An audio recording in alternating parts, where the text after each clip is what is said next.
A lot of people call this the psychopathology unit, the abnormal unit, the mental disorders unit. There's a lot of different ways that we could introduce this thing. So there's no way in the world we can introduce psychopathology into a week, into 8 days or 9 days, however long we budgeted. But let's introduce it this way. Is there anyone here? Of course, ideally you're going to raise your hand, but maybe you haven't.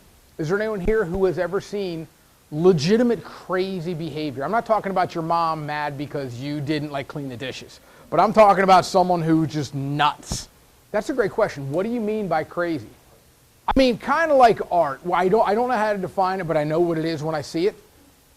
It's hard for us to define this is crazy and that's not. And that's actually the theme of today's lesson is how do we define it. But is there anyone who knows, oh, you're almost disturbed, it was so disturbingly weird. Once again, though, notice that you were disturbed. You are a person of a certain age, a certain gender, a certain culture, certain experiences. You saw something that did not fit into your schema. But the idea is your schema the one to decide? If you say, no, I'm only a teenager, I get it, I've never really, you guys might not, maybe I haven't been outside of the world, I don't know, maybe I'm pretty sheltered, maybe you're pretty sheltered. We don't know what's normal and what's not. So who does? Which goes back to your question. This is going to be the theme of, we've got this thing called abnormality. We've got suffering, we've got mental illness. And like Wilhelm Wundt, we want to find out what makes it. What makes up mental illness? We know what makes up chemistry. We've got a periodic table of elements. We can easily define things into boxes and assign them values and weights. Can we do that with mental illness? We're going to try. If you look at a little quote by Melville, it says, who in the rainbow can draw the line where violet ends and orange tint begins? Distinctly we see the difference of the colors, but where exactly does the one first blendly enter into the other? So with sanity and insanity. Is there anyone here who might admit that you have maybe once or twice or a couple of times in your life crossed the line, crossed that hard to name line and did something you knew was pathologically mentally ill? Before you raise your hand, and I got to be careful about this, there's several rhetorical questions I might want to throw out. To ask you guys to kind of link you to the lesson. Have you ever, reference what your behavior is? But this unit's a little different because we do talk about sensitive stuff. And maybe, just maybe, we have to ask, why is it so sensitive? You and I both know, you see some kid walk in the hall, they got crutches. We're like, oh, you got crutches? They have streamers and blinking lights on their crutches. Everyone signs their cast. But if you or someone you know is suffering from mental illness, it's a secret. Don't tell anyone. It's embarrassing. It's humiliating. So I don't want you to ever really disclose anything that you're not ready to disclose. Share with the class, so be careful of that. But in the end, if I go back to my other question, and I say, is there anyone here who's ever done anything pathologically mentally ill? I would bet everyone in this class in their life has done something. Statistically, most of you have gotten drunk and or high. You're not supposed to giggle. People are like, yeah. All right, then. Looking back fondly. All right, that's wrong. And I'll tell you why. I'll tell you why. Because while it might be normal, statistically, most people in the United States do get intoxicated regularly. That's a normal statistical behavior. Mean, median, and mode. That does not mean it's healthy. And the question you have to ask yourself is why? Why would you want to change your consciousness so that you change your reality? What about your first reality so bad you want to change it? You think that's healthy? Has anyone here ever lashed out at your mom for no reason whatsoever? The person you love the most, you're supposed to love the most. You Kirk out and just freaking say something mean. Well played. According to Freud, there is a reason. Oh, so now we're using Freud. We don't want the penis envy thing, but when it's convenient. All right, fair enough. Fair enough. All right, so let's jump into this thing. What is abnormal? That is, of course, the big question. All right, second only to, if you're going the speed of light and you turn your headlights on, what happens? So what are we talking about? We talk about abnormal psychology. What is abnormal? You get, like anything else in psychology, hard to define, all right, but easier to talk about, easier to describe. Whenever I talk to this unit, whether it's in this school or at different campuses where I teach or where they're dumb enough to think I know what I'm talking about, and I introduce this unit, and it's almost like clockwork. Someone will sheepishly come up to me or send me an email. All right, they say, Dr. Swope, I think I have this thing. All right, and then I'm like, okay. And my biggest question is simply this. Are you suffering? Everyone's got weirdness. And I suspect if everyone's got it, then being weird by definition is normal. Last semester, kids like, Dr. Swope, I have this really weird thing. When I touch something with one hand, I have to touch it with another. They're like, yeah, I got that. All right, some people are all weird. They will not, or they'll do anything they can to prevent using a public restroom. They got that pee so bad their eyes turn yellow. That's how much pee they got. I know, ew, that's not cool. But they will not use a public restroom. Is that weird? A lot of people have issues in public restrooms. Who brings a marker into the stall? I don't understand that. So going back to this idea is, are you suffering or is it just weird? You're going to be surprised. Maybe, just maybe, next week I'll set up an anonymous survey on a website. Do not log in, but I'll open it to guest access. And we'll have about 10 questions, and then I'll print out the results. And you'll see how common this is. So therefore, if it's common, is it abnormal? The interesting thing, if weirdness is common, does it cause you suffering? Now, if it doesn't cause a person suffering, maybe an addict. If an addict has a pretty good supply of the thing that gives them pleasure, whether it's meth or alcohol or coke or whatever else, they're not suffering. They're temporarily happy. What if someone who is anorexic is then saying, no, I'm fine, I don't have a problem, I'm fine? Notice the family's suffering. Someone who's so delusional on a psychotic break, they don't know that they're suffering. So we got suffering. Is the person suffering? Are their loved ones suffering? And that's probably the most important. By the way, star that. But just because you're suffering doesn't mean you're mentally ill. If your favorite dog just had a horrible blender accident and lost an ear, I know, oh, that's sad. That suffering is normal and that suffering's appropriate. Maladaptiveness, not being able to function. It always scares me when I say the word function and structuralism. Functionalism and structuralism. Say them 10 times fast. No, don't. Don't. You'll get the joke. Not being able to function. Now, if this is a group of adolescents, I swear to you, not 10 minutes ago, I was having a conversation with another teacher, and they're like, what is wrong with that kid? Why won't that kid do work? And my answer was, teenage boy. Is it normal for a teenage boy not to do a lot of homework? I'm not saying it's good, but is it normal? Are teenage boys supposed to do all of their homework? Are teenage girls supposed to do all their homework? How do we define what level of functioning there is? Irrationality. This one's probably the second most important, because if you're not rational, then we got a problem. Not rational, then we got a problem. Now, to some extent, all human beings are not rational.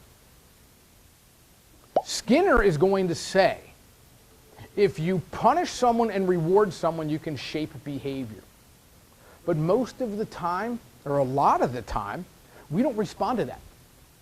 We seek out things that are ultimately bad for us. Economists will oftentimes say, if you present two choices and you have a rational consumer, the rational consumer will choose the cheaper choice. Yet I'm looking around, I see a lot of people Starbucks. Why are you spending $5 on a cup of coffee? McDonald's has it for $1. Yet we go to Starbucks. Why? So maybe all of us aren't perfectly rational, but I'm talking really irrational. Basically crazy. You're not in reality. Did y'all see the news story about the woman who drove her car into the waves with the kids in it? Yeah. You're like, how? Why? We can't. There's no Rosetta Stone. There's no translation necessarily between rational, which is us. Now, immediately, all of you should shoot your hands up. It's like, well, how do you know we're rational? Maybe it's assumption. Irrationality, incomprehensibility means you can't understand them, they can't understand you. Talk the McNaughton rule. The McNaughton rule is not necessarily psychological, it's more legal. Just recently, the dude who shot up, and I forget his name, shot the Colorado Theater as the Joker. Remember a couple years ago? All right. His defense team answered a plea of insanity. I would think he is insane. But be aware of this. The McNaughton rule is legal, and it basically means, is the person too crazy to understand what they were doing, understand it causes harm, understand the consequences? Very, very, very rarely is a defense of insanity used. You know why? Because it doesn't work. But your average person, John Q. Public, Sally Jane Smith, whatever, the average person, what do we know of mental illness? It's kept quiet. We don't know how common it is. Should we blame someone for getting mentally ill? Should we excuse them? Someone who shoots up a theater, is it their fault? If so, do we put them in prison? That's not going to help them. We got a lot of unanswered questions. We have a lot of unasked questions about mental illness. The McNaughton rule basically means is someone too crazy to stand trial, and if they're not too crazy, if they're too crazy to stand trial, then what? We can't let them go. We put them in a hospital. All I'm saying is that legal has a definition of craziness here. Psychology has a definition of craziness over here. And oftentimes they overlap, sometimes they don't. Unpredictable and loss of control. I'm looking in your faces and I see fear, I see worry, I see hopelessness. It's not right. But the reality is, I don't think anyone here is really, really nervous that all of a sudden you're going to jump up, flap your arms and say tweet, tweet, and run around the room. Never crossed your mind. You're not like, oh God, don't let it happen, don't let it happen, don't let it happen. Why? Because you can control yourself. If you couldn't control yourself, then maybe, just maybe, that is one possible piece of the puzzle of craziness. Notice it's not like you have to have all of these. Suffering by itself might not be enough, but suffering plus unpredictability. So this is kind of a work in progress. It's hard to nail this down. We want it to be an algorithm. We want it to be if this, then this. Observer discomfort.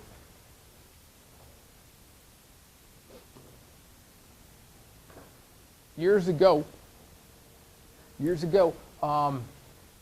there was have you ever noticed in this school or in other high schools where periodically they ring the bell early, or they hold classes late, or they'll close off a hallway? Anyone know what I'm talking about? And the reality is because someone's struggling, someone's having a problem, either a student, look, you get enough students in any given school, you get enough staff members in any given school, a small percentage of them are going to periodically struggle. Maybe they have a break, maybe they snap, maybe something in the brain. So a memorable one happened several years ago. This kid, I wasn't there. I was eventually called, but I don't know exactly what happened in the classroom. Kid just snapped. Flipped the desk over, F you, hate you. And the teacher's like, teacher wasn't even talking to the kid. It's like the kid wasn't even in reality. So the rest of the kids were like, what the? Moved away. Kid ran out in the room, but like not even purposeful action. Security was called. Principal was called, and for some reason they think I know what I'm doing, so they called me. As if, right? What am I going to do? So I get there, and in my professional opinion, like, hey, he's crazy. I know. Seriously, the kid was suffering.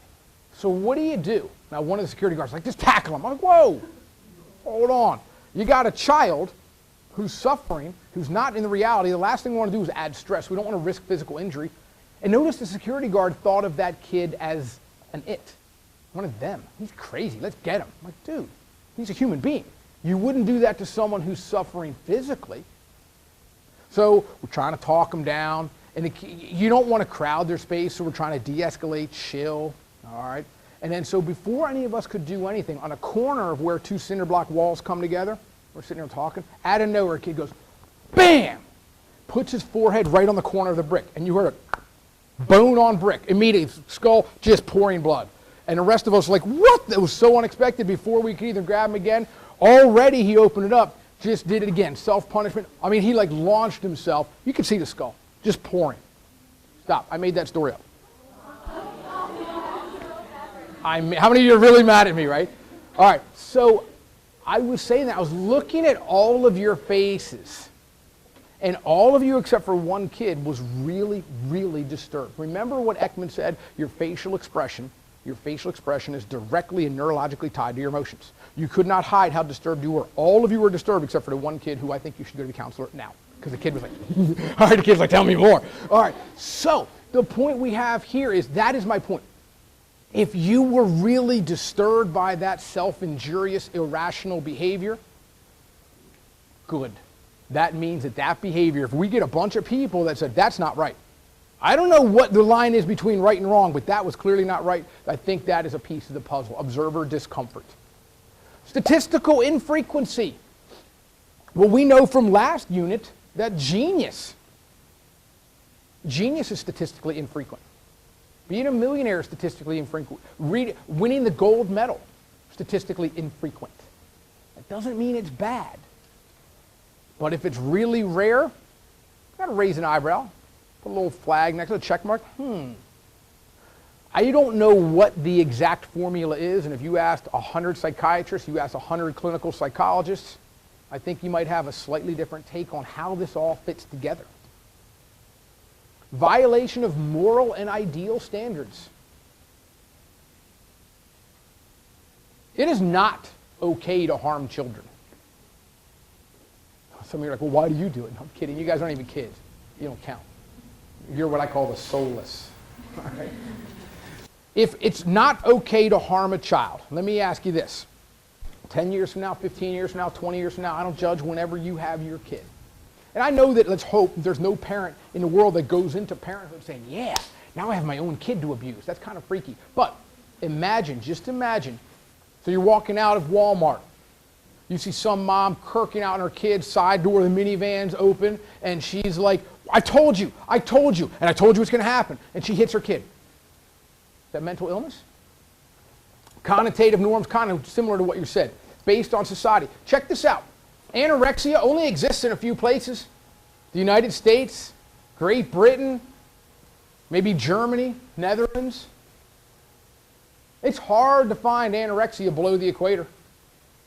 That's crazy. So does that mean it's not genetic? I mean, theoretically, if we're all the same species, wouldn't it have statistical representation that anorexia would fall normally across all cultures? And the answer is no. Anorexia is a uniquely Western, European, American concept. Look, it used to be the idea that psychology, some people say it's an old science stretching back over a century, but compared to, I don't know, chemistry, mathematics, astronomy, psychology is really, really new. Compared to computer science, it's really, really young. The idea was psychology to some extent and the treatment of psychological disorders was bipolar. There's an implied pun in there, but that's not where we're going. The idea is ill and not ill. And the idea is you get someone from illness to not ill. Notice, of course, we have a lot of implied questions there of the idea of who makes this line. Why is this line here? Is it different for males, females, age groups? Okay, so we got that. And for the longest time, psychologists says, take a pill and that will help you get here. Go to therapy, that will help you get here. Recently, people say that's not good enough. It's not good enough to simply not be ill. Don't we want something more? So let's make another thing. Let's put healthy. Let's put happy. I think we would be remiss if we only talked about ill versus not ill. And if that's all you get is to be not sick, that's a pretty crappy way to be. So how do you become healthy, happy, more charitable, more at peace with yourself, more in tune with your loved ones around you? And we call that branch of psychology positive psychology. When we talk about positive psychology, I mean, it has its roots in humanism. How do we get each person to be as good as they can be? Do you need a life coach? I mean, if you think about it, who would you imagine as a multi-dimensional role model? Physically, they're healthy. Emotionally, they're healthy. Career-wise, interpersonally, spiritually. Who do you think has it all? Who do you think's healthy? I wonder if our society has any role models. Closest one would maybe be Oprah. Optimus Prime. Who do you got? Who said Beyonce? Oh my God.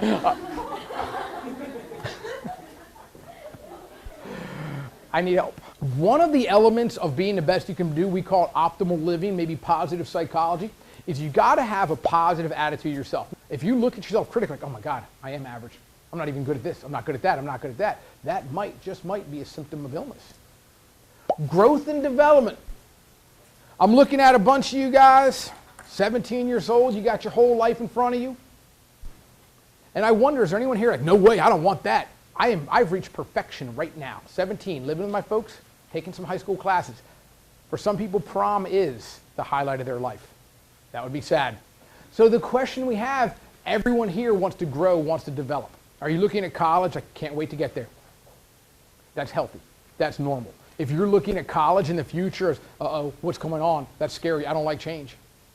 And there are some illnesses and diseases that maybe don't like change. OCD. People who are pretty far down the autism spectrum disorder. Change, they don't like change. Autonomy. Independence. Maybe, just maybe, you're the kind of kid your parents really care about your schoolwork. Ultimately, is it because they love you or because they're trying to relive their own failures through you? So do you have anyone got parents that are like, have you done your work? You're not spending a lot of time on homework recently. I'm a little worried. You're like, Mom, I got this. Does it really irritate you when your mom starts to get like, Mom, look, I've demonstrated stuff so far. I don't think I need your involvement now. But your mom still pokes. Does she bother you? If that bothers you, I think that's healthy. We want to be left alone. Believe it or not, the happiest people at work are not the richest people. They're the people who can do their job in their own way. Work's a fact of life, but if you can do your job and not be bothered, that's pretty good stuff. So autonomy. Accurate perception of reality. See the world as it really is. So what does that mean? Whose perception is accurate? You know, again, I think we could probably compare it to a statistical norm. If you're looking, if someone shows you, I don't know, it's like, oh my God, I got the funniest YouTube video ever. And it's like a toddler falling down the stairs and crying. And they're laughing and you're like, dude, all right. They might not have an accurate perception of reality. Walk away slowly from that person. Environmental competence, when in Rome. Some of you in this class, you might be prom king, prom queen. You might be the coolest person in this school. When you get to University of Schmidlatville, are you going to adjust your style? Are you going, no way, what was cool in high school, that's cool forever. If you cannot adapt to a new social situation, you might be strutting. How many of you all would be embarrassed if your parents saw how you acted at school? How many of you all, when it came time for prom, what if your parents did actually have a webcam at prom and they saw how you were dancing with someone? You're like, oh. When I was growing up, we had to dance like this. All right, so God could see between you. So there's no sins. All right then. Positive interpersonal relationships. Nobody can be healthy by themselves. Nobody can be healthy by themselves. You've got to have a strong social network. I'm not saying you don't squabble with your brother, sister, girlfriend, boyfriend, whatever else. And maybe every now and then disagreements and arguments are actually good. They're healthy. They're opportunities to change and readjust. But baby, if you go home and your mom comes in the door, you come in the door, you see your mom, you see your brother, and you like armor up because it's go time every single day, you're anticipating an argument, that's not healthy. Some of you are like, looking guilty. Similar to the idea of when in Rome, the vocabulary word called adaptation. Adaptation, you change to fit the circumstances. Let's say miraculously you fool a college into accepting you. You lied really well on your resume, your application. You paid off a couple teachers to lie on your college recommendation, and so they let you in. And then you got to struggle with your roommate. Your roommate's the exact opposite of you. You're Elsa, she's Anna. It's a mess. So the reality is this. What do? Do you adapt to your roommate? Like, well, that's just the way it is. You know, I'll go when she's coming, and we'll do this and we'll do that. She's messy, I'm clean, or vice versa. Or do you try to change the situation? Do you try to adjust? Do you go to your RA? Do you go to the housing department and say, can I get a new room? Can I get a new roommate? Do you try to change that person's behavior? These next two words you're not allowed to write down. Slam your pens down in teenage frustration. Thank you. Some of you are like, no way, I'm a teen rebel, and you didn't slam it down. You're looking at me like this. All right. So here's why I don't want you to write these down. I don't like these words. So check it out. The word vulnerability and resiliency, to me, it implies weakness. It implies someone who has depression, you're like, oh, what, you couldn't handle it? Someone who has PTSD, like, everyone's got trauma, deal with it. I think that's wrong. I think that's archaic. I think that's mean. I think that's ignorant. You don't look at someone who has a physical disease, who has diabetes, like, oh, what, can't handle a little sugar? I know. If you're like, oh, I know. That's disturbing. And if that disturbs you, it shows you that our society applies two different standards, physical illness and mental illness. You don't look at someone who gets flu, who gets some kind of scary word that ends in noma. No one wants a disease that ends in oma. That's bad news. So check it out. You see someone that has cancer, you have sympathy. You don't assume, oh, you're vulnerable, you're not resilient, you couldn't resist it. No, that's mean, that's cruel. Yet in our society, I'm not saying you, but maybe you see reflections of yourself in this. You see someone has mental illness, you're like, what's wrong with you? We all have stress. We all get depressed. Deal with it. Pick yourself up. That's wrong. That's ignorant. And I think these labels show it. Unfortunately, our vocabulary words, so you do need to write down vulnerability. How likely are we to respond maladaptively to stress, to struggle, to strife and turmoil? We all have that. And I'm not saying we're all perfect. Sometimes you get overwhelmed, and what do? You go home. How many of y'all have ever had a whole bunch of crap? You have a bad day, you go home, and you do nothing. You just shut down, like, I ain't doing it. You know that's unhealthy, or is it? Maybe for a day, you got to do that. You do it for a week or two, now we got a problem. Okay, so avoiding stress is a maladaptive reaction. Short-term, fine. Go home, do nothing, chill. All right, resiliency, the ability to function effectively in the face of adversity, in the face of turmoil, stress, struggle, meanness. Let me ask you this. Imagine, fast forward however many years, months, or whatever, maybe in college, grad school, wherever else, you see someone on the sidewalk and they are fine looking. You're like, mm-hmm. You got a whole bunch of dirty thoughts and you look all guilty. Now the question is, they happen to have a crutch. They happen to have, a broken foot. If they have a broken foot, is that going to lead you into thinking, I'm not going out with them. They're flawed. Their bones are weak. No. All right, because they'll heal and they'll look better, even better. Now, let's do this. Imagine you have a similar situation. You're on a sidewalk, someone on campus, they're hot, they're cute, you make eye contact, they make eye contact. All right, and they're like, and you talk, and like you get the digits, you get the numbers, and you're about to walk, and they're like, should I call you? You're like, maybe, and then Carly Rae, and you don't even know what's going on. All right, so isn't that the Carly Rae Jepsen song? Yeah. Call Me Maybe? I try to make a teen reference pop song, and you guys got nothing. I did the Anna, the Elsa, the Carly Rae. All right, so here's what we're looking at. If someone's like, yeah, okay, so you got a connection, you're all excited, you can't wait to tell all your friends, put it on whatever, Facebook, tweet it, whatever. And it's like, oh, wait, I can't meet with you tomorrow. I got to go see my therapist. Be honest. Are you like, whoa, is that a deal breaker? You shouldn't admit it is, but I bet most people in this class are like, whoa, I'm not going to date someone who's got mental illness. All right, look, here's the deal with coping. The question you want to ask, there's an embedded nature-nurture question. Are we born with it? Is Lady Gaga right? Second reference, you with me on that? Pop music. Baby's temperament. Are some babies just better at handling stress? Or are you taught it? Maybe you got a mom or a dad that's super uptight. What do they do when you spill the milk? Are they all over you? Or like, what'd you do? Oh my God, you're going to ruin this. You wasted milk. Or like, nah. So do we learn these skills, these coping skills, or is that just how we are? Of course, we know it's going to be the mix of both.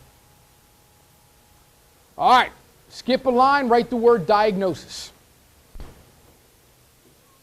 But don't write down the definition. I think you know what it is. If this, then this. That's how we make decisions. In doctors' world, medical doctors, that's true. If the strep culture comes back positive, give antibiotics.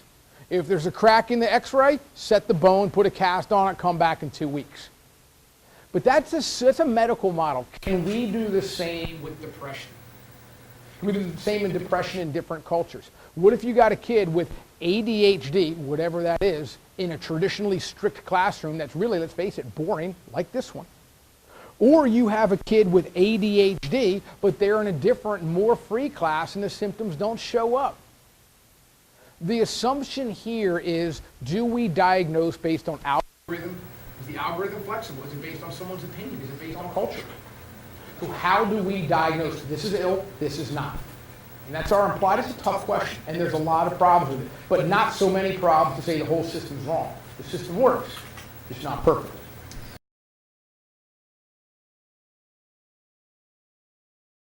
Bags on. Do you think it's going to help the ugly kids? Will it help those around the ugly kids? Yeah.